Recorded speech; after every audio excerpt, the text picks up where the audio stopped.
para toda la comunidad que nos escucha. Bienvenido a nuestro podcast Gritos del Silencio. En el día de hoy les tenemos dos invitadas espectaculares. Ellas son estudiantes de psicología del Ibero. Les presento a... Hola, mucho gusto. Mi nombre es Lendy Chirimía. Hola, mucho gusto. Mi nombre es Melissa Bernal. Y les vamos a hablar de un tema muy interesante y que involucra a todos como colombianos. Pero a lo mejor nunca nos hemos detenido a analizar desde el punto de vista psicológico. Ok, Marvel, ¿y cuál es el tema para hoy? Pues el tema es el conflicto armado y cómo este puede afectar a toda una sociedad y repercutir en su vida futura en el caso de los niños que lo viven. Me parece muy interesante. Pues sí, no sé si ustedes han leído las historias reales que se encuentran en el informe final de la Comisión para el Esclarecimiento de la Verdad, la Convivencia y la No Repetición. ¿Hay futuro si hay verdad? ¿Lo han escuchado?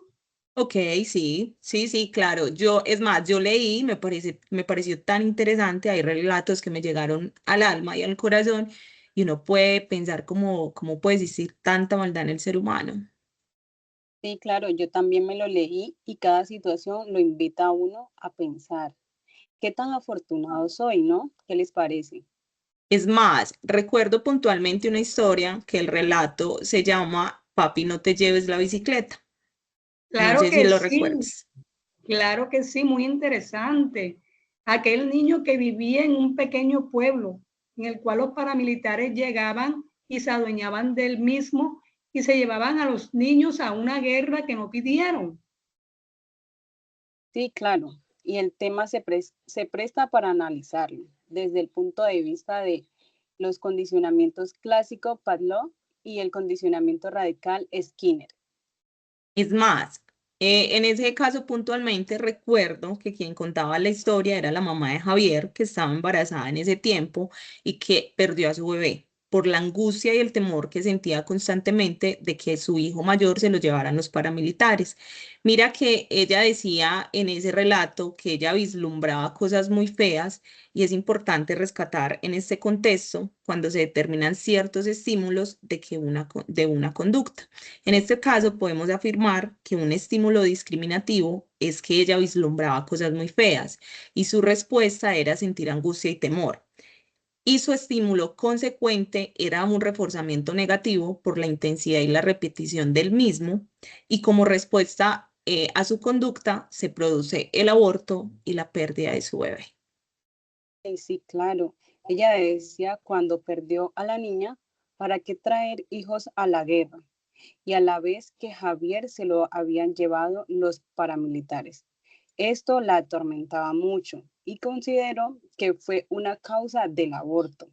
Desde este punto de vista podemos determinar que un estímulo es el estrés, su respuesta fue el aborto y como consecuencia fue no desear traer más hijos al mundo. Exacto. Yo creo que ahí hay un condicionamiento, desde mi punto de vista lo podemos relacionar con el conductismo radical de Skinner, ya que él habla que la conducta está causada por factores ambientales y en este caso serían los paramilitares que llegaron al pueblo, que le produjo este estado de angustia y ansiedad, ¿no les parece? Total, de acuerdo. Pues creo que sí, porque aquí no hay un estímulo neutro que provoque la respuesta como lo plantea Pablo. Eso también lo vemos en el caso del papá de Javier, que solo con ver el gentío salió corriendo y se imaginó que podía ser el ejército o los paramilitares.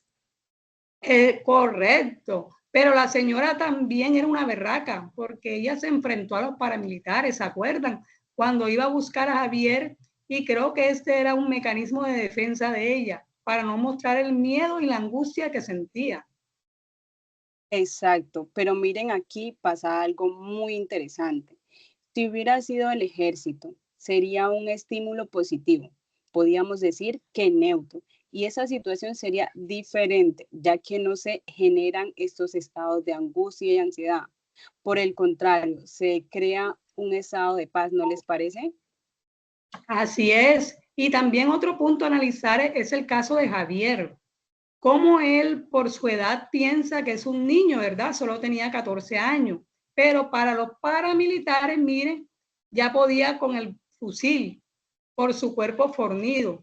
Me llamó mucho la atención también cómo él corría con los ojos cerrados para llegar a su casa y se golpeaba contra las paredes. Yo pienso que era un mecanismo de defensa porque él pensaba que lo iban a matar. Total, es más, su mamá se angustió al verlo tan golpeado, pero también es muy importante hablar de ese sentimiento de culpa por la pérdida de su hermana. ¿Cómo era que se llamaba? Mariana. Mariana se llamaba. Correcto. Ok, correcto. Mariana. Y miren que a pesar del tiempo, porque él le comentaba a su esposa que si no hubiera ido al cerrito, que por no haberle hecho caso a su mamá, esto no hubiera pasado. Ahí vemos también la culpa que él siente. Entonces, desde una conducta operante podemos determinar que el estímulo fue la preocupación que le causó a su madre. Su respuesta a ese estímulo fue el aborto y como consecuencia fue el sentimiento de culpa. Yo también pienso lo mismo. Y eso también afectó al hermano menor, quien afirma no querer tener hijos porque no los quiere llevar a la guerra. Todo lo vivió, lo condicionó hacia el futuro, ya que él asocia hijos con guerra, ¿verdad?